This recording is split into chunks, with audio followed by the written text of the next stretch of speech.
Hello friends, কেমন আছো তোমরা সবাই? কমেন্টে জানিও। আর আজকে আমি তোমাদের সাথে একটা রেসিপি শেয়ার করছি, তো চলো দেখতে থাকো। চিংড়ি মাছগুলো আমি ভালো করে ধুয়ে নিয়েছি। এবার লবণ হলুদ দিয়ে ভালো করে মেখে নেব। এবার চিংড়ি মাছগুলো এক এক করে দিয়ে দিলাম কড়াইতে। এবার ভালো করে ভাজা করে নেব।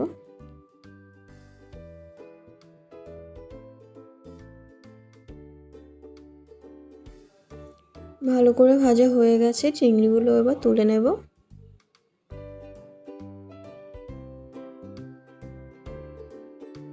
হাফ চামচ পাঁচফোড়ন দিলাম, একটু নেড়ে নিলাম। এবার পেঁয়াজটা দিয়ে দেব, দুটো কাঁচা লঙ্কা দিলাম।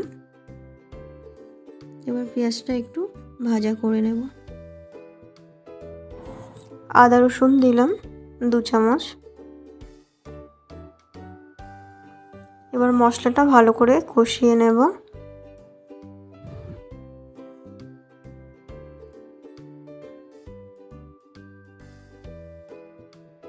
এবার টমেটো কুচিটা দিয়ে দেব। হাফ চামচ হলুদ দিলাম, 1 চামচ জিরে গুঁড়ো দিলাম, ধনে গুঁড়ো দিলাম হাফ চামচ, আর লঙ্কার গুঁড়ো হাফ চামচ দিলাম। এবার মশলাটাকে ভালো করে কষিয়ে নেব। পরিমাণ মতো লবণ দিয়ে দেব এবার।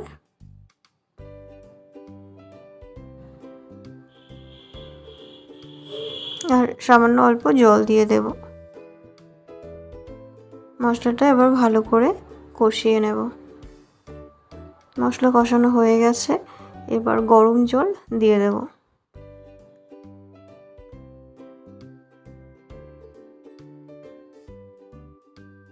পাঁচ মিনিটের জন্য ঢেকে দিলাম। 5 মিনিট পরে চিংড়িগুলো দিয়ে দিলাম। এবার ঢেকে দিয়ে 5 মিনিট রান্না করে নেব।